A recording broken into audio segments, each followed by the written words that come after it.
Shri Gayatri tours and travels Chardham yatra complete travel plan.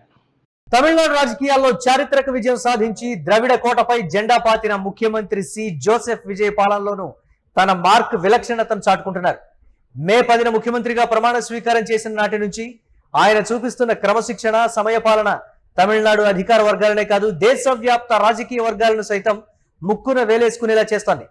ఓ పక్క రాష్ట్ర ముఖ్యమంత్రిగా సర్వాధికారాలు ఉన్నప్పటికీ ఏమాత్రం హడావిడి లేకుండా ఓ సాధారణ ప్రభుత్వ ఉద్యోగి తరహాలో ఆయన నిత్యం విధులకు హాజరవుతున్న తీరుపై సచివాలయ ఉన్నతాధికారులు సైతం హర్షం వ్యక్తం చేస్తున్నారు.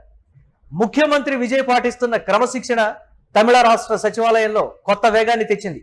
ప్రతిరోజు నిర్దేశిత సమయానికి పావుగంట ముందే ఆయన సచివాలయంలోని తన ఛాంబర్కు చేరుకుంటున్నారు. వివిఐపి లాంచ్ ప్రోటోకాల్స్ కు స్వస్తి పలికి ప్రతిరోజు తన ఇంటి నుంచే స్వయంగా లంచ్ బాక్స్ తెచ్చుకుంటూ సరికొత్త ట్రెండ్ కు శ్రీకారం చుట్టారు. మధ్యాహ్నం భోజన విరామ సమయంలో బయటకు వెళ్లకుండా తన ఛాంబర్లోనే భోజనం ముగించి వెంటనే తిరిగి ఫైళ్ల పరిశీలనలో నిమగ్నమవుతున్నారు. కేవలం సమయపాలనకే పరిమితం కాకుండా రాష్ట్ర ఆర్థిక పరిస్థితిని మెరుగుపరచడం, ఎన్నికల హామీల అమలుకు అవసరమైన ఆర్థిక వనరులను సమకూర్చుకోవడంపై ఉన్నతాధికారులతో నిరంతరం సమీక్షలు నిర్వహిస్తూ ముఖ్యమంత్రి విజయ్ ఫుల్ బిజీగా గడుపుతున్నారు.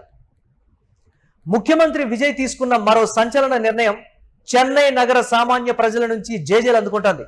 సాధారణంగా ఒక సీఎం కాన్వాయ్ వస్తోందంటే గంటల ముందే రోడ్లను క్లోజ్ చేయడం, సామాన్యుల వాహనాలను నిలిపివేయడం సర్వసాధారణం.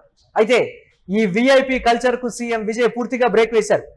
తన కాన్వాయ్ ప్రయాణించే సమయంలో సామాన్య ప్రజలు ట్రాఫిక్ ఇబ్బందులు పడకూడదని భావించిన ఆయన చెన్నై సిటీ ట్రాఫిక్ పోలీసులతో చర్చించి ఒక మాస్టర్ ప్లాన్ అమల్లోకి తెచ్చారు. దీనికి తోడు చెన్నై మహానగర ట్రాఫిక్ రద్దీని తట్టుకునేందుకు, సామాన్యులకు ఇబ్బంది కలగకుండా ఉండేందుకు సీఎం విజయ్ ఉదయం చాలా ఎర్లీగానే సెక్రటేరియట్ లేదా తన ఇతర అధికారిక కార్యక్రమాలకు బయలుదేరుతున్నారు. అధికారంలోకి వచ్చిన కొద్ది రోజుల్లోనే ఒక పాలకుడు సామాన్యుడిలా ఆలోచించి అమలు చేస్తున్న ఈ వినూత్న నిర్ణయాలు అటు ఐఏఎస్ వర్గాల్లో ఇటు ప్రజల్లో భారీ ఆదరణ పొందుతున్నాయి. రాష్ట్ర ఆర్థిక పరిస్థితిని మెరుగుపరిచే దిశగా ఎన్నికల హామీలను అమలు చేయడానికి ఆర్థిక వనరులు సమకూర్చుకునే విషయాలపై ప్రత్యేక దృష్టి సారిస్తున్నారు. దీనిలో భాగంగా కీలక ఫైళ్లను పరిశీలిస్తూ ఉన్నతాధికారులతో సమీక్షలు నిర్వహిస్తూ బిజీగా ఉంటున్నారు. విజయ్ దళపతి సాధారణ ప్రభుత్వ ఉద్యోగి మాదిరిగా ఇంటి నుంచి స్వయంగా లంచ్ బాక్స్ తీసుకొస్తున్నారు. లంచ్ టైంలో కూడా ఆయన తన ఛాంబర్కే పరిమితమవుతూ భోజనం పూర్తయిన వెంటనే తిరిగి విధుల్లో నిమగ్నమవుతున్నట్లు సమాచారం.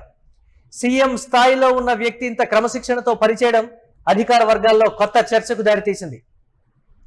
ఎన్నికల సమయంలో తన పార్టీ తమిళిగ వెట్రి కళగం ఇచ్చినటువంటి హామీలను అమలు చేయడమే విజయ్ ప్రధాన లక్ష్యంగా పెట్టుకున్నట్లు తెలుస్తోంది. ఇందుకోసం అవసరమైన ఆర్థిక వనరులను ఎలా సమీకరించాలనే అంశంపై ప్రత్యేక దృష్టి సారిస్తున్నారు. ఇందులో భాగంగా వివిధ శాఖల కీలక ఫైళ్లను స్వయంగా క్షుణ్ణంగా పరిశీలిస్తూ ఉన్నతాధికారులతో తరచూ సమీక్షా సమావేశాలు నిర్వహిస్తున్నారు.